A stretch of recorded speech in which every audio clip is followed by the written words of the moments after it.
तंग आके भ्रष्टाचार से तंग आकर पब्लिक सारे एमएलए के घर पे बाटे फेंक रही थी और कह रही थी तोड़ के घुस जाओ, और आईएएस आईपीएस को दौड़ा दौड़ा के ठोक रही थी सभापति महोदय, और एसपी के कांस्टेबल दे रहा था बटा। सभापति महोदय, प्रत्येक विभाग में प्रमोशन होते हैं, वरिष्ठता के आधार पर हो जाते हैं।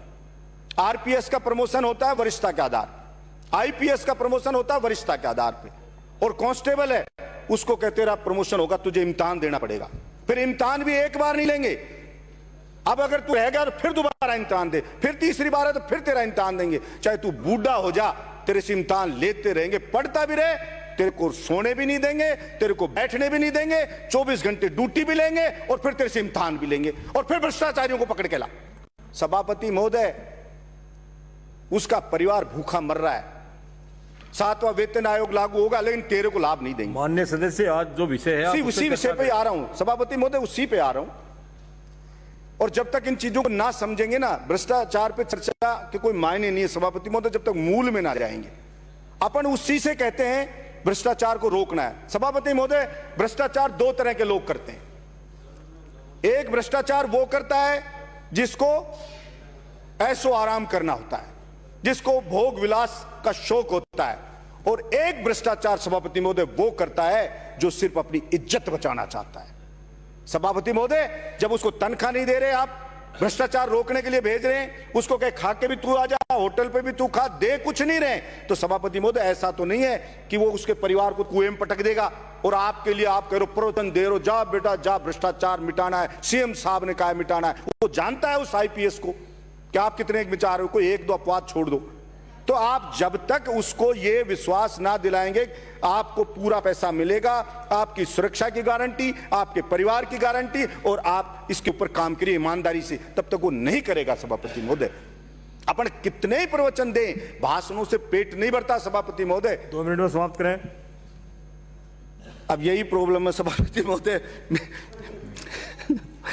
सभापति महोदय, मैं माफी चाहूंगा, कोई मेरी बात का बुरा लगाओ, लेकिन मैं फिर भी ये कहना चाहता हूं सभापति महोदय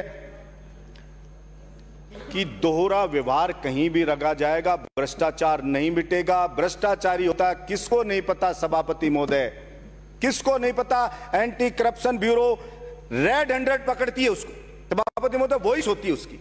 मैंने देखिए कार्रवाई, मैंने कईयों को ट्रैप करवाया सभापति महोदय, उसकी वॉइस होती है, काम पेंडिंग होता है और रंगे हाथ रेड हैंड पकड़ा जाता है, कलर आ जाता है, सब कुछ आ गया। अब उसको क्यों नहीं डिसमिस करते आप जॉब से? आप कहते हैं उसकी जांच करेगा अगला अधिकारी, और सभापति महोदय 99% लोग बरी हो जाते हैं और उसी फील्ड में आ जाते हैं, उसी जगह आ जाते हैं। तो क्या कारण है वो आ जाते हैं, कैसे आ गए वो? उसको फील्ड पोस्टिंग मिल जाती है, वापस लूट खसोट चालू हो जाती है, सबको पता रहता है। मैंने जिसको ट्रैप कराया सभापति महोदय, वही आदमी फिर फील्ड में लगा हुआ है। क्या बिगाड़ लिया मैंने उसका? वापस आ गया। मेरी दुश्मनी और होगी जिंदगी भर की, और पुलिस से दुश्मनी, कहते हैं कि दोस्ती भी इनकी खतरनाक, दुश्मनी बुरी। इनसे तो जितनी दूरी रखे भगवान उतना ही करें, प्लीज सेव करें। इसलिए सभापति महोदय, मैं ये चाहूंगा मुख्यमंत्री जी से, पिछली बार एक मांग मानी थी कि रोडवेज का पास का किया था उन्होंने, मैं चाहूंगा बड़ा दिल रखें सभापति महोदय। इज्जत सबसे ज्यादा प्रिय है, और आदमी को, समाज का व्यक्ति है ना, वो इज्जत से रहे। सभापति महोदय, शरीफ आदमी ने किसी को गुस्से में रहकारा बोल दिया ना सभापति महोदय, तो पुलिस ऐसे जाएगी जैसे कोई आतंकवादी हो, भर के गाड़ी शाऊ शाऊ ठालाओ ठालाओ, और पता लगा इज्जतदार है तो उसके घर के घेरा डाल देगी। अब तेरे को जीने नहीं देंगे, जैसे कोई दाऊद इब्राहिम आ गया। और सभापति में तो गुंडा है ना, एचएस है ना, वो किसी के चाकू भी मार के आ गया ना, थाने में रिपोर्ट दिखाने जाएगा ना, मैं सच्चाई करूं, एसएचओ कहेगा यार वो तो गुंडा है, अब क्या करें, उसको देखेगा इसको भी टाड़ दूं, कैसे टाड़ दूं, और दूसरी तरफ गुंडे को सूचना मिल जाएगी, और भाई तेरा कर ले कोई राजीनामा रूजीनामा कर ले। मतलब ये हालात हैं, उसको सीरियस ही नहीं देगा। और फिर अगर सिफारिश करेंगे तो क्या कहेगा, सर वो तो गुंडा है, क्या बिगाड़े, गुंडा है क्या, इसका मतलब शरीफ का बिगाड़ोगे आप। इसलिए सब कुछ इज्जतदार के ऊपर लागू है, सब कुछ गरीब पे लागू है, सब कुछ मिडिल क्लास पे लागू है, बड़े लोगों पे कोई कुछ लागू नहीं है सभापति महोदय। इसलिए जब तक ईमानदारी से हम उस नीचे वाले व्यक्ति की चिंता नहीं करेंगे, जब तक हम वास्तव में अंदर से साफ नहीं होंगे सभापति महोदय, कोई व्यवस्था साफ नहीं होगी। और आपने हिस्ट्री में देखा होगा, क्रांतियां जब भी हुई है सभापति महोदय, वो इसी सिस्टम, सड़े हुए सिस्टम से तंग आके हुई है, क्योंकि आदमी सहन करते करते इतनी जवाब दे जाती है सहन शक्ति, तो विस्फोट होता है।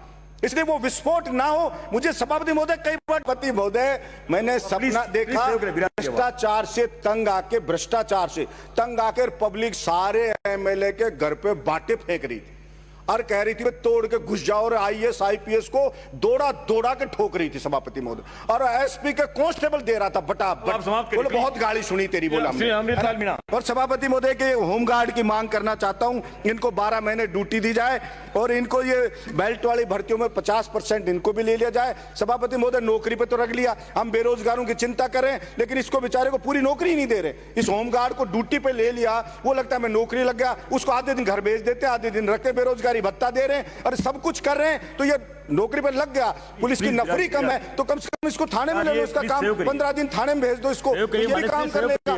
तो ये इसको फोर्स के जैसे ट्रेनिंग होती है, मानवता से इसकी तरफ भी ध्यान दिया जाए। धन्यवाद सभापति महोदय। माननीय